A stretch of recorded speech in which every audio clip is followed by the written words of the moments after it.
అందరికీ నమస్కారం. అమ్మ మాట అమ్మాయి మాట ఛానల్కి స్వాగతం. ద సీక్రెట్ రహస్యం తరువాయి భాగం చెప్పుకుందామా? మనుషుల ద్వారా, పరిస్థితులు, సంఘటనల ద్వారా ఆకర్షణ సిద్ధాంతాన్ని అనుసరించి అది మీకు అందించబడుతుంది. ఆకర్షణ సిద్ధాంతాన్ని సరఫరా సిద్ధాంతమని అనుకోండి. అంతులేని సరఫరా నుంచి మీకు కావలసినది మీరు తీసుకునేందుకు ఈ సిద్ధాంతం సాయపడుతుంది. మీరు కోరుకున్న దానికోసం, మీరు కావాలనుకున్న మనుషుల కోసం, పరిస్థితుల కోసం, సంఘటనల కోసం పరిపూర్ణమైన ఫ్రీక్వెన్సీని వెలువరించినప్పుడు అవి మీ వైపుకు ఆకర్షింపబడి మీకు అందజేయబడతాయి. మీరు కోరుకున్న వాటిని మీకిస్తుంది, మనుషులు కాదు. అలాంటి తప్పైన నమ్మకం మీకుంటే మీరు లోటును అనుభవిస్తారు. ఎందుకంటే మీరు బయటి ప్రపంచాన్ని, మనుషులను సరఫరాకి మూలమని అనుకుంటున్నారు. అసలైన సరఫరా వచ్చేది కనిపించని క్షేత్రం నుంచి. దాన్ని మీరు విశ్వం అనండి, అన్నింటికన్నా ఉన్నతమైన మనసనండి, దేవుడనండి, అంతులేని తెలివి అనండి, లేదా ఇంకేదైనా అనండి. మీకు ఎప్పుడైనా ఏదైనా అందితే దాన్ని మీరు ఆకర్షణ సిద్ధాంతం ద్వారా మీ వైపుకు ఆకర్షించుకుంటున్నారని తెలుసుకోండి. విశ్వవ్యాప్తంగా ఉన్న సరఫరాతో సామరస్యంగా అదే ఫ్రీక్వెన్సీలో ఉన్నారని గ్రహించండి.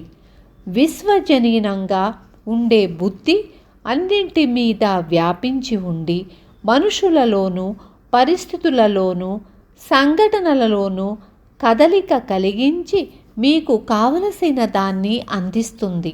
ఎందుకంటే అదే దాని సిద్ధాంతం. Lisa Nicholls. మన శరీరం, మన భౌతిక అస్తిత్వం మన దృష్టిని తరచూ మళ్ళిస్తాయి. కానీ శరీరంలో ఉండేది మీ ఆత్మ మాత్రమే. ఆ ఆత్మ ఎంత పెద్దదంటే అది ఒక గదంతా ఆక్రమించుకోగలదు. మీది శాశ్వతంగా నిలిచే ప్రాణం. దేవుడే మనిషిగా మీ రూపంలో ఉన్నాడు. మీరు పరిపూర్ణతను కలిగి ఉంటారు. Michael Bernard బెక్విత్.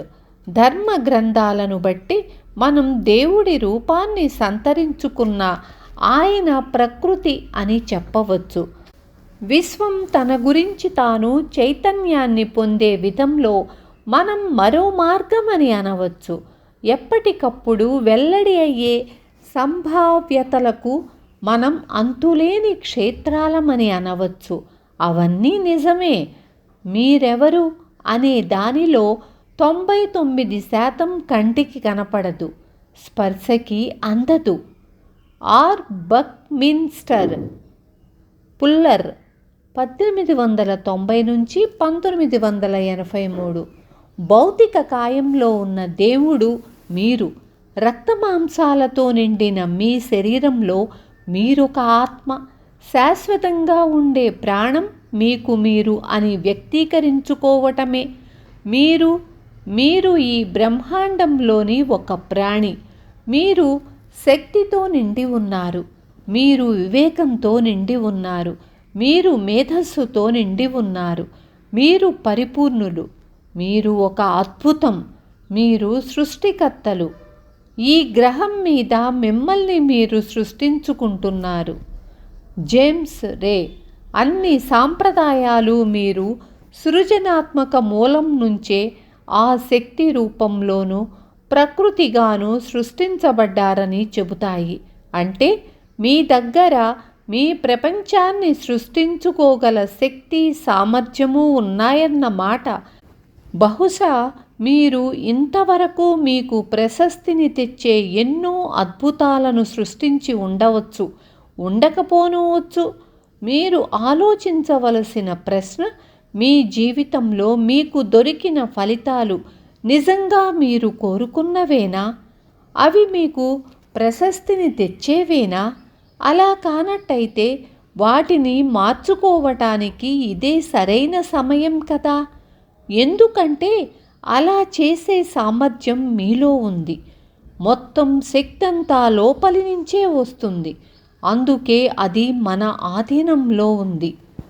మీరు మీ గతం కాదు. Jack cornfield. చాలామంది జీవితంలో అన్యాయానికి గురయ్యామని అనుకుంటూ ఉంటారు.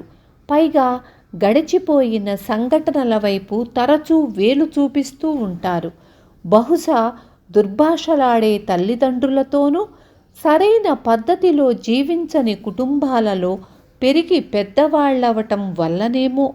చాలామంది మనోరోగ నిపుణుల అభిప్రాయం 85% కుటుంబాలు సరైన పద్ధతిలో జీవించవనే.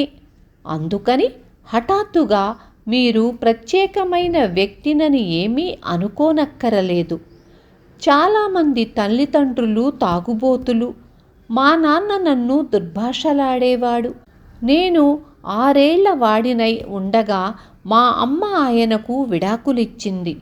నా ఉద్దేశ్యం ఏదో ఒక రూపంలో అందరి కథ ఇంతే. అసలు ప్రశ్న, మీరు ఇప్పుడేం చేస్తారు, దేన్ని ఎంచుకుంటారు? ఎందుకంటే మీరు దాని మీదే ధ్యాస పెట్టవచ్చు, లేదా మీకు ఏం కావాలో దాని మీద దృష్టి కేంద్రీకరించవచ్చు.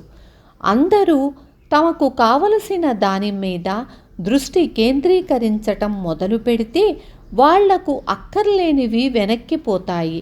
వాళ్ళు కోరుకున్నవి విస్తరిస్తాయి. ఆ ఇంకో భాగం మాయమవుతుంది.